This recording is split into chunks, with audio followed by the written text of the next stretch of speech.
예, 저희가 준비한 3위입니다. 날짜가 나왔습니다. 그날 이 대표가 포토라인에 설까요? 검찰이 통보한 12월 28일은 일방적이다, 안 된다. 검찰 소환 날짜를 두고 설왕설래가 있었던 이재명 대표인데 10일, 그러니까 다음 주 화요일에 검찰에 출석해서 조사를 받기로 했습니다.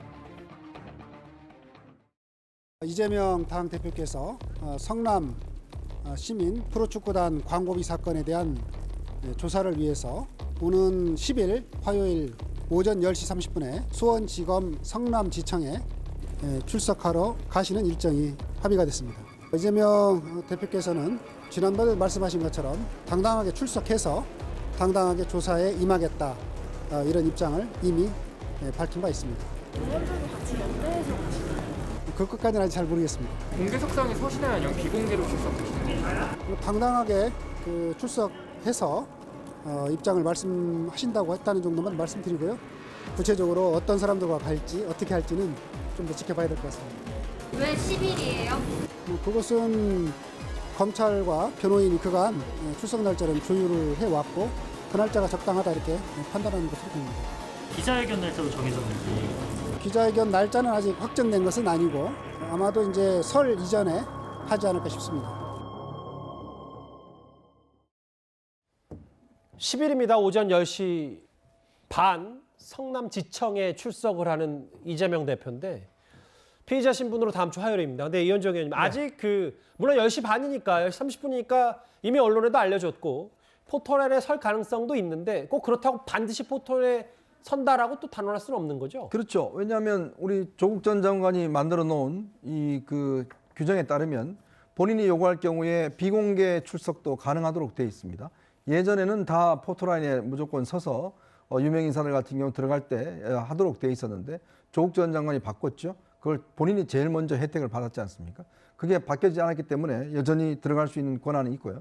모르겠습니다. 아마 성남지청에 지금 일단 출두를 하는데 제1야당 대표니까 뭐 떳떳하게 기자들 앞에서 이야기를 하시겠죠. 예. 그러니까 저는 이걸 보면서 결국 이렇게 갈 거를 왜 이렇게 그동안 논란을 빚었지라는 그런 생각이 듭니다. 왜냐하면 우리가 이런 보통 사건 같은 경우에 검찰 출두에 조사받는 거는 상식이거든요.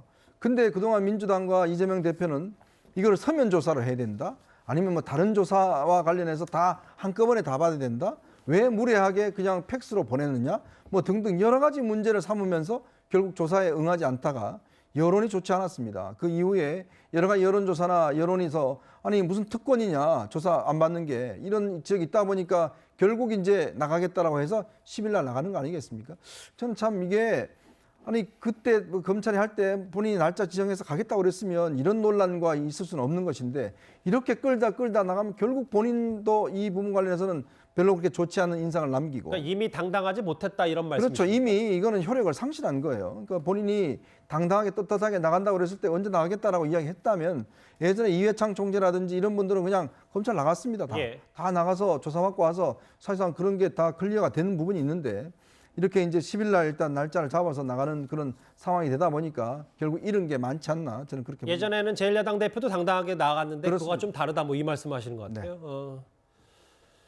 일단 검찰은 최종 질문까지 작성하고 여러 질문을 좀 조율하고 있고 실제로는 뭐 이재명 대표 측은 광고비라고 하고 있지만 아니다. 후원금 맞고 그 후원금 맞고 특혜 준 거 맞으니까. 그래서 두산건설, 네이버, 차병원 이런 부분에 대해서는 어쩔 수 없이 지적 조사가 필요하다. 이게 검찰의 입장이고요. 그렇습니다. 왜냐하면 이게 두산건설의 어떤 용도 변경이라든지 아니면 네이버의 그 용적률 상향 그리고 이 차병원의 이 지구 단위 변경 같은 경우에는 당시 성남시장이던 이재명 시장의 인허가권이 행사가 돼야만 이런 그 기업들에게 이 혜택이 돌아갈 수 있었기 때문에 이런 혜택을 준 대가로 혹시 성남FC에 막대한 후원금을 받은 거 아니냐. 이것이 지금 검찰이 의혹을 가지고 있는 대목입니다. 그렇기 때문에 이재명 당시 인허가권을 행사했던 당사자로서 성남FC 후원과 이런 그 기업들의 어떤 특혜성 변경 관에 어떤 연관성이 있는지 이거에 대해서 아마 이재명 대표가 해명을 할 것으로 보이고요. 이거에 대한 어떤 답변이 뭐 명쾌하다라면 뭐 처벌하지 않겠지만 그 답변에도 불구하고 뭔가 의혹이 남는다라면 사법 처리 수순을 밟을 수 있기 때문에 이재명 대표의 어떤 검찰 소환 이후 검찰이 어떤 입장을 내놓을지 상당히 좀 주목되는 상황입니다. 어찌됐건 사실 거대 야당의 대표를 소환해서 조사하는 셈이기 때문에 지금 수원지검 성남지청 수사 검사들도 상당히 준비를 철저하게 했을 테고 그래서 최종 질문 작성까지 하고 있다 이런 얘기가 좀 전해지고 있거든요. 화요일 날 직접 물어보겠죠. 그런데 이제 어쨌든 화요일에 나간다고 했습니다. 이재명 대표가. 최근에는 그런데 친명계 핵심인 정성호 의원마저도 이재명 대표 개인이 사법적인 책임을 져야 된다고 했죠. 오늘 우상호 의원의 말은 좀 달랐습니다. 직접 들어보겠습니다. FC 성남을 가지고 조사하고 그것이 유일한 혐의라면 절대 구속 사유가 안 됩니다. 대한민국 정치사에 사람들이 너무 쉽게 얘기하는데 제1야당의 당수를 구속시킨 전례가 없어요. 나라 뒤집어지죠. 유일하게 한 것이 뭐냐면 김영삼 당수를 국회의원에서 제명한 적이 있어요. 그때 박정희 정권이 무너졌죠. 명백한 100% 증거도 없는데 그런 일이 지금 대한민국에서 가능하다고 생각하십니까? 예, 우상호 의원이 YS까지 소환을 했네요. 일단 박 비서관님 모르겠어요. 그러니까 정성호 의원 얘기는 뭐 체포 구속 뭐 이런 거와 관계없이 좀 당과 분리를 좀 하자라는 얘기였고 우상호 의원은 성남 FC 건이 유일한 혐의라면 절대 구속 사유가 안 된다.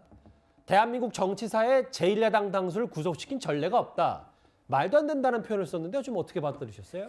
좀 달리 봐야 될 것 같습니다. 그러니까 앞에서 이야기 나왔던 거는 정성호 의원의 발언 같은 경우에는 큰 틀에서 말씀을 하신 거예요. 이 사법적인 리스크에 대해서 이재명 대표가 어떤 기조로 대응을 해야 되고 어떤 전략을 갖고 해야 되느냐 했을 때 이제 개인과 당을 좀 분리할 필요가 있고 본인이 좀 의연하고 떳떳하게 의원들을 설득하고 이야기할 필요가 있다라는 것에 대해 이야기를 한 것이고요. 예. 제가 봤을 때 우상호 전 비대위원장의 말씀은 이제 이번에 검찰 출석 건 을 특정해서 말씀하신 것으로 보입니다. 그런데 이번에 이재명 대표가 가는 게 성남 FC지 않습니까? 사실 이것은 법적으로 그 검찰에서 얼마나 유죄 혐의를 제대로 밝혀낼 수 있느냐가 관건인 것이 일단 과거에 불송치, 그러니까 무죄 판단이 나온 적이 한 번 있었고 그다음에 이것을 지자체장의 적극적인 행정의 범위로도 볼 수 있는 여지가 충분히 있기 때문에 검찰이 과연 이것을 불러서 조사를 한다고는 하나 기소하고 뭔가 유죄 판단을 받게 하기까지 과연 제대로 이 사안을 그렇게 할 수 있을 것이냐 그렇게 보여지지 않는다라는 것을 좀 지적하신 것으로 보입니다.